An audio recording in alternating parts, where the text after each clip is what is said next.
pada saat komunikasi sama klien, ingat untuk seks sama klien ya. Hari ini kita punya jurus untuk menghadapi objection, namanya saya singkatnya KDRT.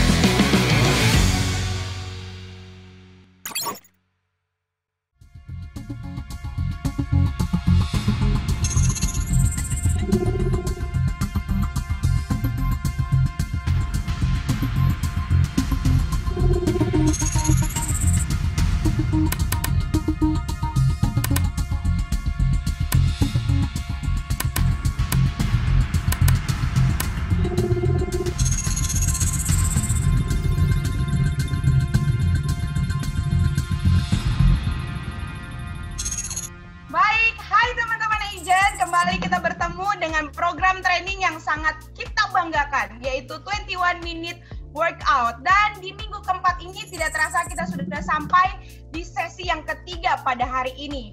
Dan di sesi yang ketiga ini kita akan lebih membahas lagi, lebih seru lagi topiknya untuk mengetahui gimana sih caranya untuk bisa menghadapi setiap tantangan atau objection. Dan kita akan mendengar paparannya itu selama 21 menit ke depan yang akan dibawakan oleh Bro Tommy Suryadi. Selamat pagi teman-teman, salam sehat ya, dan harus terus semangat ya kan. Di 2 sesi sebelumnya kita sudah sama-sama membahas tentang who am I ya kan, itu mengingatkan kita bahwa ini bisnis kita gitu ya, bukan bisnis MB Anda. Dan yang di sesi kemarin, Rabu kemarin, itu kita membahas mengenai communication is not enough ya kan. Sebenarnya ini adalah saya bilang satu rangkaian. Pada saat kita sudah menyadari bisnis kita, semua orang harus berkomunikasi gitu ya. Nah, ada lagi nih di sini yang ketiga ini, yaitu apa? Objection ya. Bicara tentang objection, kita semua nggak bisa hindari teman-teman. Kita sudah siapkan nih ya. Yang kemarin kalau masih ingat saya bicara mengenai 3 komponen yang sangat mendasar bagaimana seorang sales itu ya, atau agent properti itu bisa menjual, yaitu ada komunikasi 20% ya, product knowledge-nya ya, dia menguasai nggak tuh sekitar 35%, tapi ada 45% komunikasi. Itu aja cukup nggak? Itu dasarnya. Tetapi yang namanya objection ya pasti ada, selalu pasti ada. Mau sebagus apapun ya properti yang Anda pegang, mau semurah apapun, yang namanya objection menurut saya itu akan tetap ada. Khususnya kita di bisnis kita ini, di agent property. Objection selama ini kita pikir cuma bicara mengenai objection dari sisi siapa? Prospek buyer gitu ya. Bener ya? Pada saat ketemu, tapi enggak. Ternyata pada saat kita bicara dengan yang namanya listing owner pun, objection itu bisa ada. Seperti apa ya, dari awal yang sesi pertama saya bilang objection mengenai apa kalau dengan listing owner? Mengenai PJP, mengenai apa lagi? Di nego komisi, itu kan objection ya. Bagaimana kita mensiasatinya, bagaimana kita menghandle-nya gitu ya, tergantung ya. Memang kita ya sama-sama hari ini kita mau coba belajar gitu kan. Nah, saya kasih satu materi seperti ini, objection is the key ya. Maksudnya apa? Cuma 2 kemungkinannya, either dia setelah kita bisa handle itu jadi closing, atau kalau kita nggak bisa handle jadi yang namanya apa? Rejection atau penolakan ya. Pak, kalau jadi agent gagal terus, closing ditolak terus, nggak apa-apa juga, itu pembelajaran kita. Tetapi ya jangan nggak mau improve gitu loh, harus senantiasa improve. Secara umum yang namanya objection itu pasti ada 4 ya kan. Apa aja sih ya? Apa aja ya? Pasti no trust ya, oke. Kita udah sering banget lah melihat materi tentang objection gitu kan. No trust, no need, no urgent, no money ya. Itu 4 yang memang senantiasa kita hadapi nih di lapangan, nih pasti ada nih ya. Untuk yang pertama gitu ya, kalau no trust, saya mau bilang Anda teman-teman, kita harus bersyukur pada saat kita mau ngelisting ya, dia belum kenal kita terbantu dengan brand kita Century 21. Trustnya dapat dulu, itu aja cukup nggak? Belum. confidence level kita yang kemarin kita hari pertama belajar gitu kan. Nah ini yang penting juga. Kadang-kadang fokus kita adalah pada saat kita menerima yang namanya objection atau keberatan, kita udah takut. Padahal yang takut sebenarnya klien Anda. Takut kenapa? Takut dibohongin gitu ya. Dia butuh sebenarnya diyakinkan kembali. Nah ini mindset kita yang memang kita harus benerin nih. Teman-teman, pada saat kita mau showing ya, atau kita mau undang klien kita di investor gathering, tujuan kita apa? Ya, teman-teman bisa lihat saya tulis di sana, ya udah pasti kita mau closing ya. Oke. Ada yang namanya trial closing sebelum yang namanya rejection itu muncul. Kita harus coba sedikit ya, teman-teman yang mau capture silakan ya kan, bisa dipakai juga. Tetapi saya paling sering pakai itu yang saya merahin tuh. Kalau kita tanya misalkan, Pak, produknya cocok nggak, ada apa ya? Ingat, otak klien itu cenderung yang namanya defensif. Seorang agent bilang, Pak ini produknya bagus, menurut dia enggak. Pak ini produknya murah, menurut dia enggak. Defense, udah pasti. Kalau saya pakainya yang saya merahin tuh, Pak saya lihat kayaknya masih ragu Pak, ya kan? Boleh tahu nggak? Beda yang cerita. Kalau dia misalkan kita lihat tanda-tandanya apa ya? Kayaknya sih oke ya segala macam. Oke Pak, cara bayarnya mengganggu Anda nggak? Begitu kita lihat dia ada tanda-tanda untuk closing, jangan ragu lagi, nggak usah muter-muter lagi gitu loh. Saya juga kadang-kadang masih suka heran teman-teman agent keluar kandang dari kantor mau ketemu orang nih, tapi alat perangnya yang sederhana aja, pulpen kadang nggak bawa. Kalau kalkulator oke lah, sekarang kita bisa dari handphone segala macam gitu ya. Tapi yang paling penting lagi sebenarnya buat saya adalah Anda harus punya satu kertas kosong ya, yang bikin perhitungan di kertas itu. Begitu bikin perhitungan segala macam, oke, biaya-biayanya Pak nanti untuk pembeli kena sekian gitu ya, BPHTB bla bla bla. Bawahnya tanda tangan, Tommy, kasih tanggal. Kasih kertas itu biar dia pulang dia ingat nama kita ya. Jadi bukan sekedar showing segala macam. Kalau memang udah ini ya, maksudnya udah bicara showing dan kayaknya cocok, kita mau next seperti apa, yaitu alat perang Anda harus siap. Nah ini yang tadi saya bilang, objection itu cuma dua kemungkinannya. Jadi closing atau Anda ditolak. Seorang agent ditolak sah-sah aja, nggak apa-apa ya. Saya kuatin Anda deh ya, yang namanya jamu aja yang laku namanya apa, tolak angin ya. Jadi kalau kita misalkan agent ditolak terus ya, kita belajar ya, jangan takut ditolak. Ketemu klien sekali lagi dari yang hari pertama ya, UMI, communication is not enough, ini semua berkaitan sebenarnya ya. Kalau yang ikut dari sesi pertama, coba deh dipikir lagi, oh iya bener Pak, pada saat saya mau ngelisting ya kan, oh klien saya nggak mau tanda tangan PJP nih, why, kenapa? Enggak, nanti jualin aja gampang segala macam Pak ya.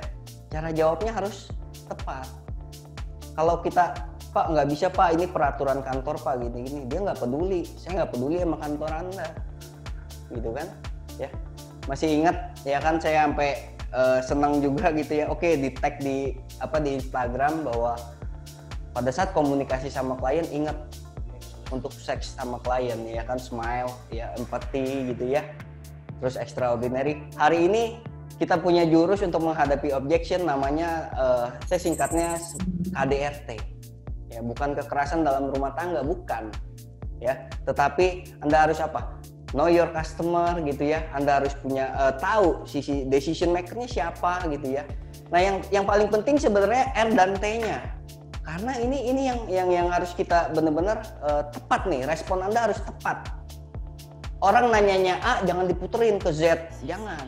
Terus Tai Chi Master kayak apa sih? Ya mungkin Pak William yang sering banget saya di Semarang gitu ya, dulu kita ngobrol lama segala macam, dia pasti masih mengingat bagaimana pada saat klien memberikan objection kepada kita terima dulu. Oke Pak, ya. Selain itu ada lagi nggak Pak? Ditampung dulu, didorong lagi. Ada lagi nggak Pak?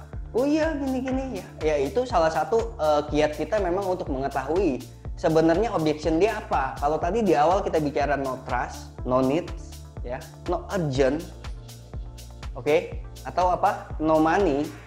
Ini kan 4 yang umum. Kalau bicara no money, kita harus koreksi lagi nih. Pada saat kita tawarkan satu barang, kita harus tentukan target marketnya ke siapa. Kalau target marketnya udah salah, Pak, dia nggak ada duit ya, saya yakin Anda nggak teliti.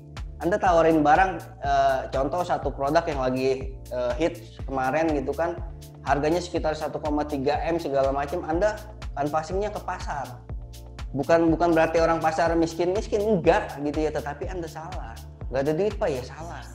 Tapi kalau bicara no trust ya, no needs, oke, sama urgent ya, saya yakin kalau kita di awal ini dulu bicara tentang agent property, ada yang namanya primary, ada yang namanya secondary. Ada yang enjoy di primary, ada yang enjoy di secondary. Pak, main primary komisinya lama Pak, tetapi sebenarnya objectionnya ya menurut saya primary objectionnya nggak akan serumit secondary menurut saya gitu ya. Pak, enak Pak jual primary Pak, jualan 1-2 ya ke Jepang, ke Eropa ya kan. Secondary nggak ada. So teman-teman kita di jadi agent itu enak, mau kesini oke gitu ya. Saya menyaksikan banyak sekali teman-teman yang memang setiap tahun jalan-jalan ya sebelum COVID ini gitu ya. Oke, sekarang mungkin developer, baru semalam saya meeting juga sama developer, bagaimana nih kasih gimmick ke teman-teman agent gitu. Kondisi jalan-jalan sudah nggak mungkin ya kan, digedein lah closing fee segala macem gitu ya. Nah ini sebenarnya rangsangan buat teman-teman untuk terus produktif. Objection di bidang primary dan secondary sama nggak? Rata-rata beda. Kenapa saya bilang beda? Kalau primary biasanya ya kita kan tawarinnya either itu end user ataupun investor, bener ya. Rata-rata belum tentu butuh loh, no needs loh. Kalau orang nggak ada kebutuhannya, kita tawarin, jejelin, apalagi kondisi sekarang orang bilang cash is the king gitu kan.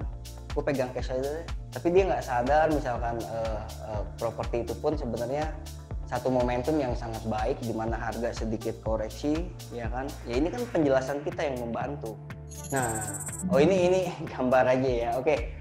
Nah ini sekali lagi KDRT adalah jurus menghadapi yang tadi 4 objection tadi. Anda harus mengenal konsumen Anda, benar-benar harus tahu.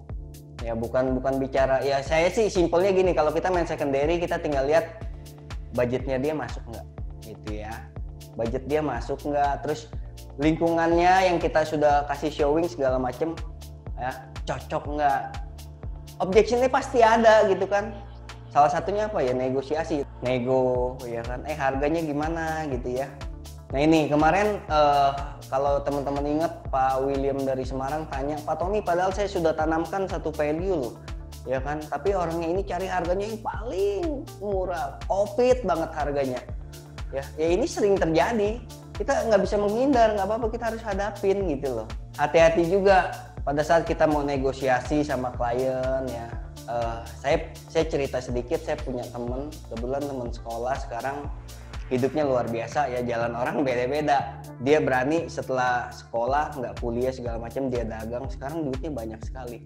Nah dia pernah cerita sama saya, dia datang ke satu pameran, developer gede loh ya, datang celana pendek segala macam, ya namanya orang ya, begitu dia datang, dia agent itu kadang-kadang ya, sorry ini in-house sih, melihat teman saya ini dia tidak merespon gitu kan, malah sambil main gadget. Ya teman saya kan namanya orang kalau lihat pameran kan, dia datang, oke Pak bisa dibantu Pak, pertanyaannya begitu tuh kata teman saya. Oke, nggak apa-apa, saya mau tanya satu dong, saya sih tahu ini daerahnya, ini bisa banjir nggak ya?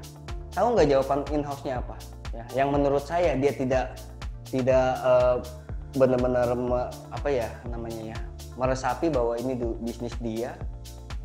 Dengan kasarnya dia bilang begini, Pak, ini kalau banjir saya beliin Bapak satu. Luar biasa, ini in-house songong banget. Teman saya cuma bilang, panggil dong manajer kamu ya kan, saya mau beli nih unit tapi saya nggak mau beli sama kamu. Selesai. Ego ya kan, padahal ya teman saya beli ya kan, biarpun ya saya nggak usah bilang produknya di mana, teman saya beli tapi dia di awal udah pahitin dulu, panggil manajer kamu, saya mau beli tapi saya nggak beli sama kamu. Hati-hati teman-teman, sekali lagi jangan, kita akan di dunia broker ini kita ketemu 1000 macam tipikal klien ya, objectionnya 1000 macam, tetapi kita harus punya 1001 penangkalnya, seperti itu. So pada saat Anda mau nego sama klien pun segala macam, please tenang, kalem, netral. Apalagi kita sebenarnya enak sekali di dunia secondary menurut saya juga kondisi sekarang ya. Pak, banyak barang sekali, betul Pak, cari pembelinya, tapi sekarang gila bener-bener maunya harganya yang COVID segala macam. Kita manfaatkan dong jaringan kita, teman-teman kita di Century kan banyak gitu ya. Jangan pernah serakah juga pada saat ketemu hot buyer segala macam, share langsung. Siapa tahu ada yang ini. Yang penting cepat. Ya, zaman sekarang bukan bicara siapa jago jualan, tapi siapa yang cepat menjual gitu loh. Teman-teman harus ingat, coba mungkin balik ke slide sebelumnya Jo. Ya, sekali lagi jurusnya kita apa? KDRT ya. Kita benar-benar harus mengenal klien kita ya. Terus pengambil keputusannya siapa?